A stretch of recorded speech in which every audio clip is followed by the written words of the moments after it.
Well, hello there, it's Beards and Bangers, and today you find me reviewing a car that's not my usual fare. Now, bear with me, you're used to me looking at Rover 75s, MG-ZTs, all the products from the Rover Group and MG-Rover Group, but today we're looking at something from Japan, something that was very popular in this country 30 years ago. So today we're going to be looking at a Daihatsu Fourtrak. Welcome to Beards and Bangers. So here is the Daihatsu Fourtrak. Now I've got a real soft spot for these cars. I've never owned one. This belongs to someone I know who actually drinks in the same pub as me. Now the reason I love them, they were everywhere. I grew up in a fairly rural area and these cars were everywhere when I was a teenager. So I've got a real soft spot for them. And I saw the gentleman who owns this car driving it into the pub one day and I was like, I really like that, and we just got chatting and we share a passion for cars. He's got some Triumphs and other stuff as well, which we might have a look at some point. But what about the Daihatsu Fourtrak? So they were built in various guises from 1984 to 2002, so they had quite a long production run. In Japan they were called the Rugger, and then in every other market apart from the UK they were called the Rocky, but the UK called it the Fourtrak. So Daihatsu Fourtrak was only known as that in the UK. The diesel variant was the F70, that's what we're looking at today. It's got a ladder frame chassis, so it's body on chassis, very traditionally built, no monocoque constructions here.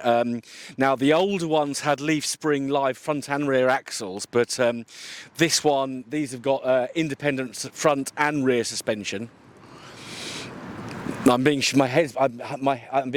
told no. So it's got independent on the rear and a torsion bar. Right. So my research has led me down the wrong path. So independent on the rear, torsion bar suspension on the front. Now, if you look at the roof line, we'll have a little wander around the car now. If you look at the roof line, it's got this kind of slightly higher bit at the back. So this is the long wheelbase. Doesn't look that long, but this is the long wheelbase version. So there was a shorter version without the raised higher roof at the back. Now this car's got we'll have a look under the bonnet in a sec, it's got a 2.8 litre diesel engine, so I've driven it over here this morning. It's incredibly torquey, and that I think is the only engine that the long wheelbase version has. And they actually made commercial variants of these vans, so you had one without the rear windows. And again, I remember seeing those on the road. They were extremely popular. So we'll grab the GoPro and we'll have a little closer look around the car. So have a decent look around the car now. So have a look at all its aspects. So there's the car in plan form. We'll start under the engine bay. So we've got a 2.8 litre straight 4 diesel engine. So that's what 700 odd cc's per cylinder. So this car goes really well. It's not rapidly fast, but the torque is seriously good. Now Alec, the owner of this car, he has towed all sorts with this without any effort at all. So there's our engine. So Japanese diesel engines, they like to keep them 4-cylinder but have big capacity, just to give you that real grunt when you're accelerating. Obviously you need a nice big battery for an engine of that size. Got our various components. Of course, being a Japanese car, we've got a proper radiator with a cap, as well as an expansion tank. Some kind of air induction system here. Our turbo is down there somewhere, I think. Now this car warmed up really nicely. Yeah. So here's the turbo. So the turbo's actually up here, so it's coming up from the exhaust and then back into the inlet, and it's water cooled. Yeah, so look at it. You can work on this in a driveway. In fact, this car is worked on in its driveway because the owner drives this car an awful lot, and does a lot on it himself, and it's a really beautiful thing. Lovely colour. Now the Fourtrak has automatic locking hubs. The very early Fourtraks, or the probably Ruggers, would have had manually locking hubs. So you'd have had to get out to actually change the setting before you were to drive off. We've got these lovely running boards down here, and then we've got this raised roof section. We've got all these sliding glass. We've got folding seats in the back. So I don't know if we can get in the back of the car or not. Yes, we can. So you can actually seat 7 people in here, and Ellic has done just that. So we can just very carefully just lift these seats down. Oh, there's a little, that's lovely, look at that. So we've got a little, really basic, but how clever. So you've got a little strap with a hook on it to hold the seat up. You drop this little leg down and you've all very quickly got a 7-seat car. I didn't notice before. We've got a bit of a roll cage going on the back there. That's very nice, just in case you're off-roading and you have a bit of an accident. So we'll pop this back. Oh, that's a bit trouble. Doing stuff like this with cold hands isn't the easiest, so we'll leave that for just a sec. We'll clamber in and we'll have a little look at the interior. So clambering in, it's utilitarian, but it's lovely. Now, I remember a school friend's mum had a Shogun, I think, and one of the things that fascinated me was the compass in the middle. So we've got this lovely feature that you get in some Japanese 4-wheel drives of this period, where you've got this sort of compass level meter. You've got it's almost like an altimeter stroke, I don't know, roll level. So if you are off-roading, you know you're not going to tip over. We've got our 4-wheel drive or various ratio selectors down here. We've got our gear knob in the middle. We've got the Tornworks. We've got our handbrake. Then got an aftermarket stereo, 12-volt socket, sweetie wrapper thing. Our heater controls, very effective.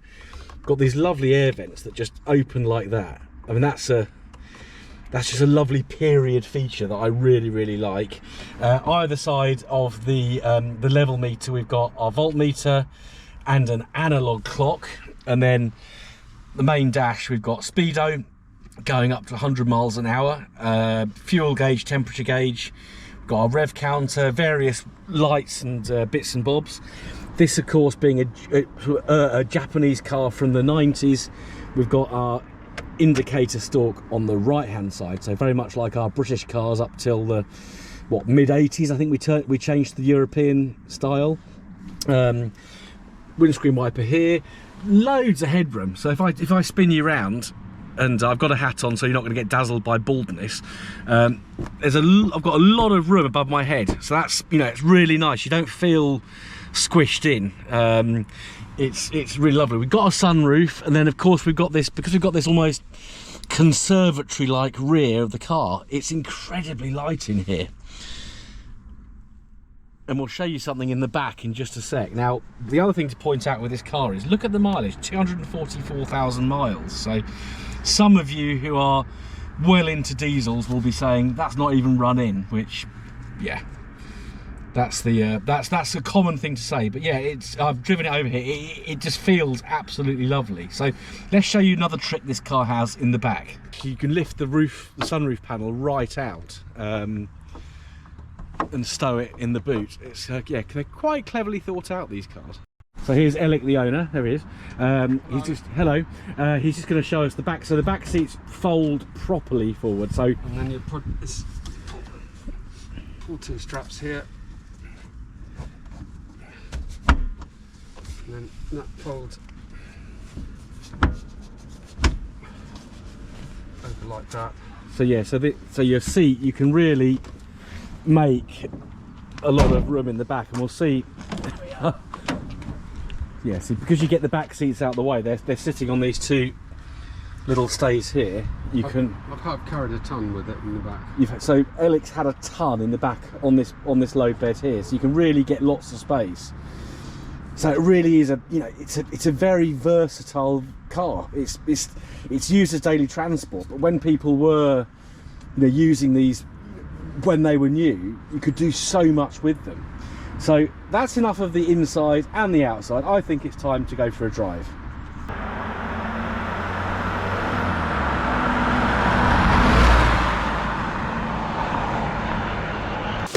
Right, so let's take a little drive. Oh, get my seat in the right position, if I can find the...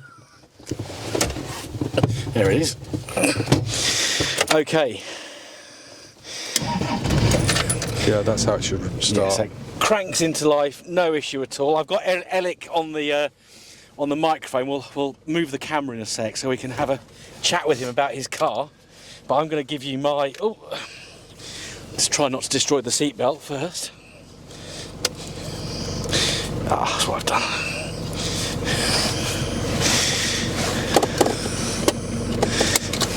done. Okay. So with these cars, I'm told that the gearbox takes a bit of time to warm up. So we shall...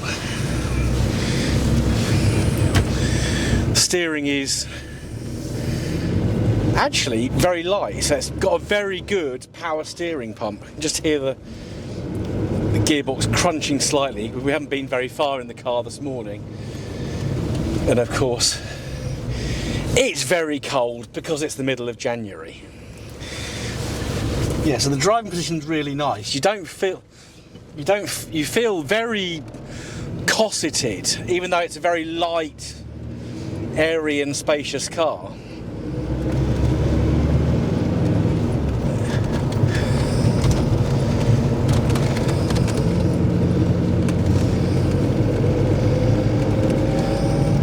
But it has got so much grunt. We're not being pushed back in our seats. But the torque really is very impressive. And it makes a nice change to me, because of course I'm used to jumping in Rover 25s or MG-ZRs, Rover 45s, MG-ZSs, Rover 75s, MG-ZTs, of which I've got far too many, as you know.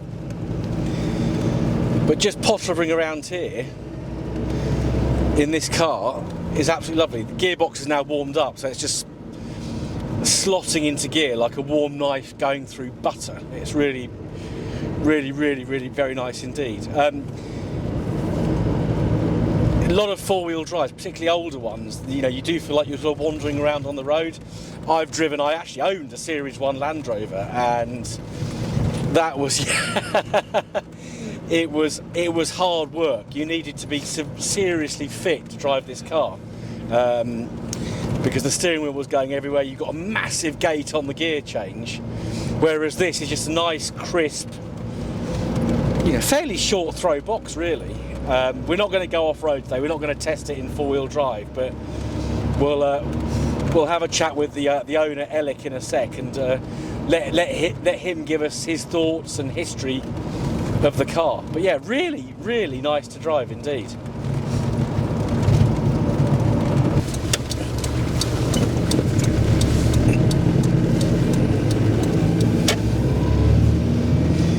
Very satisfying clip from the indicator.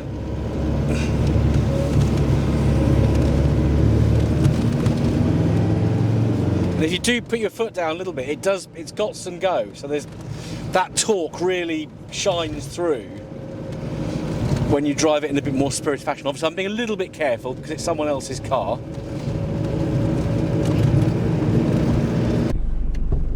Oh, a bit far away. So the car's 30 years old now, then, Yeah. isn't it? Yeah. 30.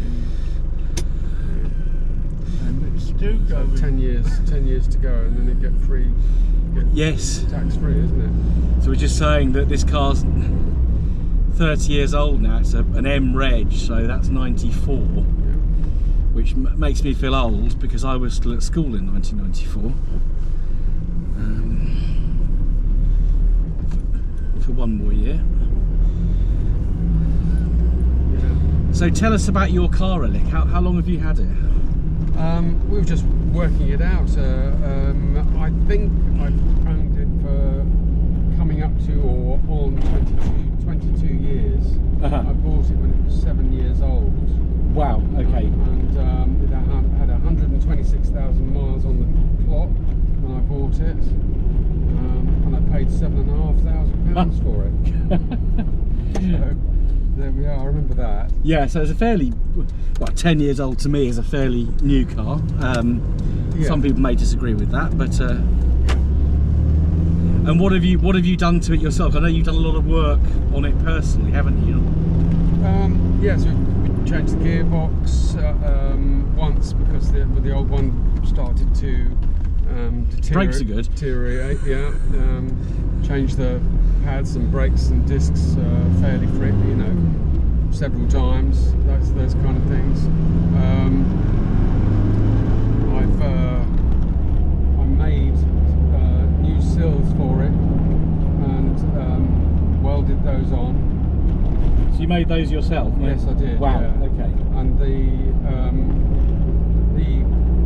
most of the repairs to the wheel arches and things like that I've done. I cut out the rust and got some 8mm plates and put it into the gaps and welded it in and then flattened it off and painted it. It's a fairly rough job, but it was to keep the car going, keep the car working. Yeah, absolutely. So, and I did all that in the wheel arches as well, just to make it tight and watertight, so water wasn't going to be corroding underneath. Yeah. Ah, brilliant. And the thing that strikes me, I've been driving this car for an hour. Yeah. And I feel at home in it already. Yes, I think they're very much like that. I think. Apart from not being able to change gear just then, but we'll skip over that bit. Well, it's new to you, isn't it? Yeah, absolutely. When you get used to something, it's like easier. But yes, it's very easy to drive. It's a brilliant car in terms of you've got a high and low ratio four-wheel drive. Yeah. On it, so yeah. You can drive through snow in low ratio four-wheel drive quite comfortably. You know, you won't go any faster than 30 miles an hour, but it depends how deep the snow is. Absolutely. Anyway. At least you get home. So. Exactly that. It'll get you home. It's a fantastic towing vehicle. In fact, for me, the best thing that they do is towing. And I think they were widely used as towing vehicles when I've seen them in the past. So they were fantastic for that. They're great off-roaders, and there was for some time quite a following for them in terms of off-roading stuff.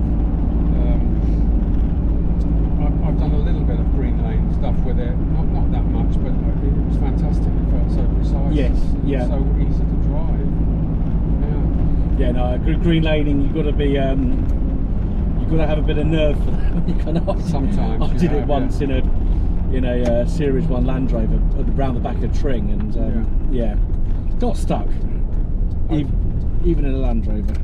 I actually towed a Series 1 Land Rover with this all the way down to a car show in the south of Paris. Oh! About 10 years ago. Wow, I think, okay. And it never missed a beat. It was fantastic. It just ticked away at 55 miles an hour all day long, no problem. Brilliant. Pulling that Land Rover. And somebody came along and didn't look at the Fourtrak at all, but was interested in taking photos of the Land Rover. And that picture, I think, went into Paris Match. Oh wow, okay, that's quite an accolade. So. Yeah. But why weren't they taking photographs of the Fourtrak, eh? You see Land Rovers everywhere. But... I like the style of the Fourtrak, I like the design of it, I like the look of it. Yeah. It looks as though it means business, but it also has got a nice line to it as well. Yes, yes. And a nice shape, a nice kind of tilt forward to it. And I think they look very good. And it's been so reliable. It just starts pretty much every time. Oh, brilliant. On one revolution. If there's a cold morning, just put the heater plugs on twice and it'll start in one revolution. Fantastic. Well, thank you so much for showing me the car, letting me drive the car. It's really appreciated. You're very welcome. So a bit different for my channel today. Thank you for watching. Thank you to Ellic for loaning me his car for about an hour and a half. We've had some great fun, some great conversation. Yeah, it's nice to do a car that's not a Rover now and again. If you like what you've seen, then please do hit that subscribe button wherever it is down there. Don't forget to like, share, and do leave a comment if you've got some thoughts on this video or the Fourtrak itself. Then please do tell us what you think. I'll see you again very soon on the next episode of Beards and Bangers. Goodbye.